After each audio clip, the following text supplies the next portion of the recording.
आपने पढ़ा था पूजा? नहीं पढ़ा था ना, इसीलिए मैं आपको पहले बता दे रही हूँ कि कुछ नियम हैं जो फॉलो करने जरूरी हैं। ठीक है, वो क्या है? सबसे पहला हमारा 10 से 15 मिनट का आनापान मेडिटेशन अनिवार्य है। और ये क्यों अनिवार्य है, ये इसलिए मैं अभी थोड़ी देर में आपको बताऊंगी। पार्लर एडवांस कोर्स करने के लिए बेसिक कोर्स अनिवार्य है। मतलब कि अगर आप चाहते हो कि हम एडवांस कोर्स करें तो उसके लिए हमें बेसिक कोर्स करना भी जरूरी है, क्योंकि ABCD सीखना पहले जरूरी है। कोई भी सेंटेंस आप तब बना पाओगे, है ना। सेम वैसे ही पार्लर का बेसिक जो कोर्स है वो जरूरी है एडवांस के लिए।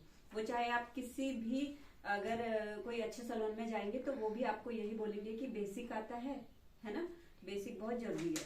बेसिक कोर्स के प्रमाण पत्र के लिए 2 से 3 महीने का अभ्यास अनिवार्य है। 2 से 3 महीने का अभ्यास मतलब कि 1 महीना हम आपको यहाँ पर क्या करेंगे, लिखवाएंगे। थ्योरी का जो भी काम होगा वो सारा कंप्लीट करवाएंगे। उसके बाद 2 महीना आप फ्री रहेंगे कि आप कहीं पर जाके अपना किसी सैलून को ज्वाइन कर लें, घर में प्रैक्टिस कर लें या यही पार्लर पे आ जाएं, आपकी इच्छा है। ठीक है। प्रमाण पत्र के लिए रजिस्ट्रेशन फीस की रसीद या नामांकन संख्या ये होना जरूरी है। कोर्स करने के लिए अभिभावक की आज्ञा जरूरी है। सभी नियमों का पालन व अनुशासन होना जरूरी है। पार्लर कोर्स में प्रमाण पत्र के लिए 90% उपस्थिति जरूरी है। 90% मतलब कि कम से कम, इसमें 90 दे रखा है, 80% मैं बोल रही हूँ कि इतना फिर भी उपस्थित होना जरूरी है। बीच में कभी तबीयत खराब हो जाती है, कभी किसी कारण से नहीं आ पाते हैं, लेकिन ज्यादा छुट्टियां नहीं करनी है। ठीक, कोशिश ये करें कि हमारी छुट्टी ना हो, क्योंकि 1 महीने की क्लास स्कूल होगी, उसमें भी आप काफी छुट्टियां करोगे तो सिलेबस आगे पहुंच जाएगा, है ना, तो टाइम से पूरा नहीं हो पाएगा। ठीक, कोर्स में पहले दिन और अंतिम दिन की उपस्थिति अनिवार्य है। योग्यता हिंदी अंग्रेजी दोनों लिखनी पढ़नी आनी चाहिए, इतना आपको समझ में आ जाना चाहिए। और अगर आपको केवल हिंदी आती है, इंग्लिश नहीं आती है तो भी चलेगा, लेकिन यह है कि उसमें आपको मेहनत थोड़ी ज्यादा करनी पड़ेगी, है ना, क्योंकि कुछ वर्ड इसमें इंग्लिश के भी होंगे जो तुम्हें समझने हैं। उसके जगह पर हम कोई दूसरी चीजें, दूसरे शब्द को यूज नहीं कर सकते, इसलिए वो सीखना जरूरी है। उम्र कम से कम 18 वर्ष होनी चाहिए। 18 वर्ष से कम है तो अभिभावक की सहमति पत्र जरूर देना। बेसिक कोर्स के प्रमाण पत्र पाने के लिए कम से कम 35% अंक होना जरूरी है। अगर आपको पास करना है, केवल पासिंग मार्क्स ही लेकर आने हैं, तो 100 में से 35 आपको जरूर लेकर आने है ना। बेसिक कोर्स की परीक्षा के साथ बेसिक कोर्स से संबंधित प्रैक्टिकल फाइल जमा करना आवश्यक है। अभी सबसे इम्पोर्टेंट इसमें क्या है कि आप सोचें कि हमने एक रजिस्ट्रेशन फॉर्म भर लिया है और सर्टिफिकेट मिल जाएगा, तो ये नहीं है ना। मेन चीज क्या है, आपको जो 1 महीने की थ्योरी हम बता रहे हैं इस पर प्रैक्टिस भी करनी है, हमें प्रैक्टिकल करके भी दिखाना है, फाइल भी जमा करनी है, और क्या करना है, अपना एग्जाम भी देना है। ये 3 चीजें कंपलसरी है इसमें। प्रैक्टिकल, जो हम फाइल लिखवा रहे हैं ना, आपको थ्योरी लिखवा रहे हैं, इसकी फाइल बनेगी, है ना, तो ये आपकी फाइल सबमिट की जाएगी। प्रैक्टिकल देना जरूरी है और एग्जाम देना जरूरी है। ये तीनों आज चीजें आपकी क्लियर रहेंगी तो आपको सर्टिफिकेट मिलेगा यहाँ का। दीदी कौन से मंथ में फाइल मतलब वो होगी, बनेगी? ये देखो, जैसे हमारा जैसे थ्योरी का काम वो हो जाता है, खत्म हो जाता है, 2 महीना आप फ्री हो, आप प्रैक्टिस भी करते रहो, फाइल भी बनाते रहो। तो मतलब जो कॉपी में लिखा है वही लिखना है फाइल में? जो हम लिखवाएंगे अभी यहाँ पर वही लिखना है। इसलिए आप सेपरेट अपना रफ कॉपी अभी यहाँ पर लेकर आएंगे तो वो आप लिखते रहेंगे, और उसके बाद में जब बनाने की बारी आएगी तो इसी में से देख के लिखेंगे। कुछ लोग क्या करते हैं, रफ कॉपी में लिखना है कहा तो रफ कॉपी ले आए, पता चला वो आधी पहले से भरी हुई थी, आधी आपने भरी, फिर कभी दूसरी कॉपी पकड़ी, कभी तीसरी कॉपी पकड़ी, और जब फाइल बनाने की बात आई तब आपको समझ ही नहीं आया कि शुरुआत कहाँ से करें, खत्म कहाँ पर करें। एक रफ कॉपी भी अगर आप बना रहे हो तो सही तरीका यही है कि वो पर्सनली उसी पर्पज से आप रखो, ताकि आपको शुरू से पता रहे कि इस तारीख को हमने ये चीजें नोट डाउन की है और इस तरीके से की है, पहला ये, दूसरा ये, तीसरा ये, है ना। एक सीक्वेंस में करोगे तो आपको आसानी रहेगी। ठीक है, अभी फाइल के बारे में भी अभी जल्दीबाजी नहीं करना, हम बाद में बता देंगे कि फाइल किस तरीके से बनानी है, क्या बनानी है। अभी आप खाली रफ में ही काम करोगे, ठीक है। और सबसे मेन चीज, हमने कल सोशल साइट्स के बारे में भी बात किया था, क्योंकि आज का जो जमाना है वो डिजिटलाइज हो रहा है, डिजिटली इंडिया, आपने सुना होगा, डिजिटल बन रहा है। पहले ऑनलाइन पेमेंट होती थी, नहीं होती थी ना, लेकिन अब ऑनलाइन पेमेंट ही हो रही है ज्यादा। किसी से भी पूछो तो वो क्या बोलते हैं कि भाई ऑनलाइन पेमेंट कर दो, ठीक है। किसी के पास भी अब कैश अब मिलना बहुत मुश्किल है, सब ऑनलाइन हो रहा है। तो हमें भी अगर हम आगे बढ़ना चाहते हैं तो ये सारी चीजें सीखना हमारी मजबूरी भी है, हमारी जरूरत भी है। और आवश्यकता, कहते हैं आवश्यकता आविष्कार की जननी है ना। हमारी आवश्यकताएं जब हमें फील होने लग जाएंगी, महसूस होने लग जाएंगी कि नहीं, अगर हम पुराने रीति रिवाज परंपराओं में रहेंगे तो कभी आगे नहीं बढ़ पाएंगे, क्योंकि समय के अनुसार समय परिवर्तन मांगता है और परिवर्तन बहुत जरूरी है। परिवर्तन नहीं करेंगे तो पीछे ही रहेंगे हमेशा, है ना। तो मेंटेलिटी को बदलना बहुत जरूरी है उसके लिए। तो इसीलिए हमारा इंडिया डिजिटल हो रहा है ना। आईटी इंफॉर्मेशन जो टेक्नोलॉजी होती है वो बहुत बढ़ रही है, तो उसका इस्तेमाल हमें भी कहीं ना कहीं करना चाहिए, अपने जीवन में इसकी शुरुआत कर देनी चाहिए, लेकिन एक सही माइंड थॉट के साथ में, एक अच्छी विचारधारा के साथ में कि हम इसका यूज अपने जीवन में कैसे कर सकते हैं, अच्छाई के लिए या बुराई के लिए। ठीक है, दो रास्ते हमेशा भगवान हमारे सामने देते हैं, हमने पहले भी बताया था, पॉजिटिव और नेगेटिव। ठीक है, ईश्वर तो वो एक है, सब पर अपनी ब्लेसिंग्स रख रहा है, लेकिन कुछ लोग संसार में दुखी हैं, कुछ लोग सुखी हैं। ऐसा क्यों? जो लोग दुखी हैं तो उस पर क्या ईश्वर की ब्लेसिंग्स नहीं मिल रही है उन्हें? ईश्वर के वो बच्चे क्या दुश्मन है ईश्वर के? नहीं है ना। ईश्वर की नजरों में सभी बच्चे क्या हैं? बराबर हैं, समान हैं। लेकिन क्या है, कहीं ना कहीं हमारे कर्मा बीच में आ जाते हैं। जो कर्मा हमारे अच्छे या बुरे होते हैं वही बीच में आ जाते हैं, उसी की वजह से हमें अच्छे या बुरे नतीजे मिलते हैं।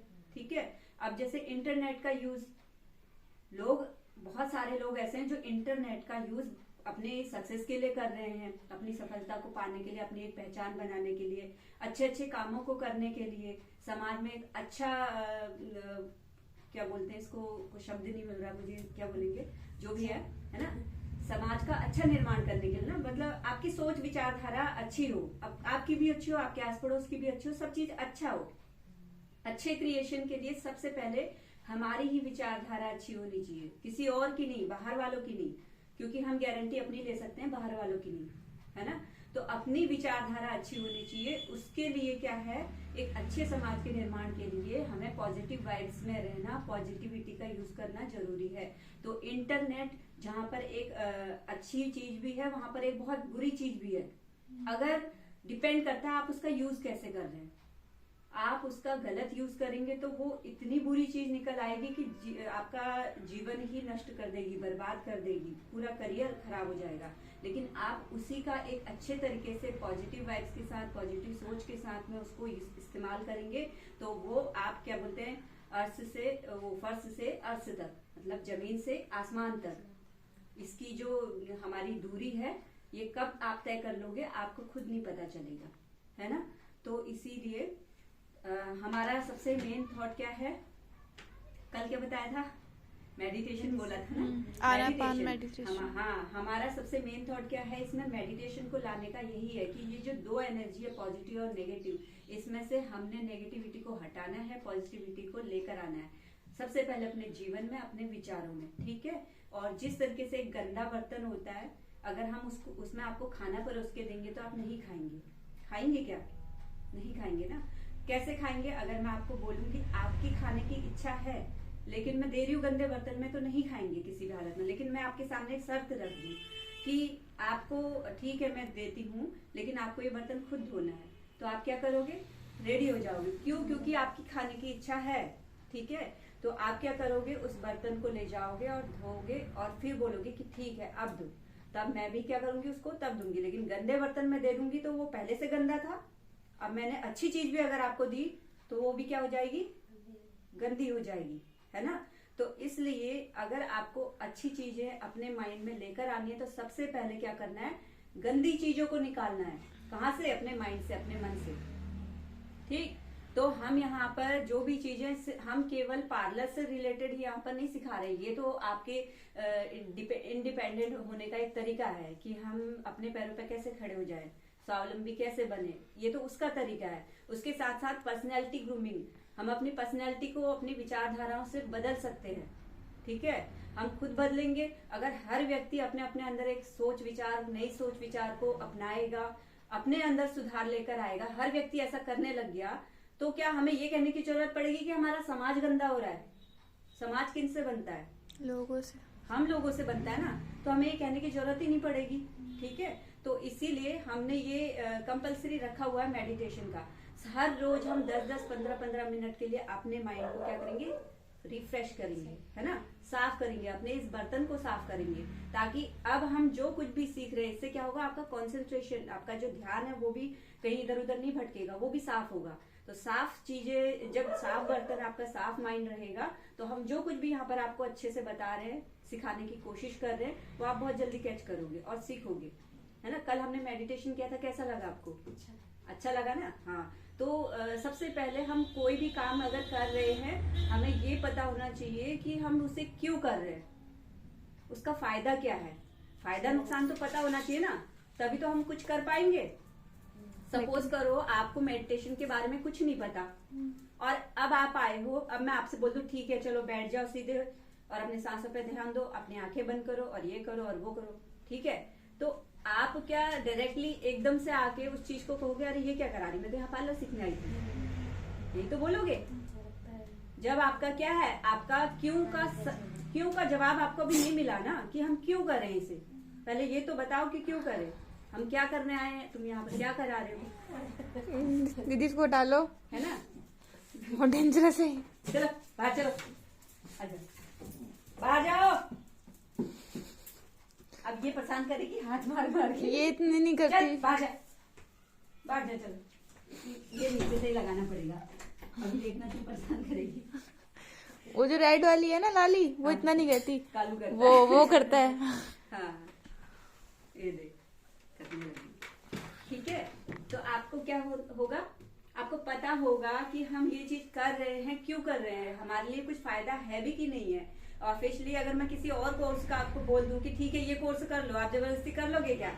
आप पार्लर का सीखने के लिए अगर यहाँ पर आए, कुछ फायदा आपने सोचा तो होगा, फ्यूचर को लेके कुछ तो सोचा होगा कि मुझे चलो मैं ये सीख लेती हूँ, अभी तो मुझे ये फायदा है, मैं ये करना स्टार्ट कर दूंगी, फिर ये करना स्टार्ट कर दूंगी, कुछ तो सोचा होगा, फायदा सोचा होगा ना। सेम वैसे ही मेडिटेशन हम यहाँ पर करवा रहे हैं, कुछ तो फायदा होगा, लेकिन वो चीज मुझे पता है, आपको तो नहीं पता, लेकिन बतानी जरूरी है, पहले फायदा बताना जरूरी है। इसलिए मैंने आपको बताया कि हम ये मेडिटेशन क्यों कर रहे हैं। बाकी इसके बारे में डिटेल नॉलेज अगर आपको चाहिए तो सर्च करना पड़ेगा, अपना सर्च इंजन चालू करना पड़ेगा। बताया ना, गूगल पे सर्च मारो इस चीज के बारे में, क्या है इसके फायदे क्या हैं, है ना।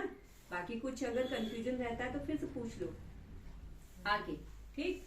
तो अब हम अपना मेडिटेशन का शुरू करते हैं। हर रोज हम क्लास शुरू करेंगे 10 मिनट्स के मेडिटेशन के साथ में।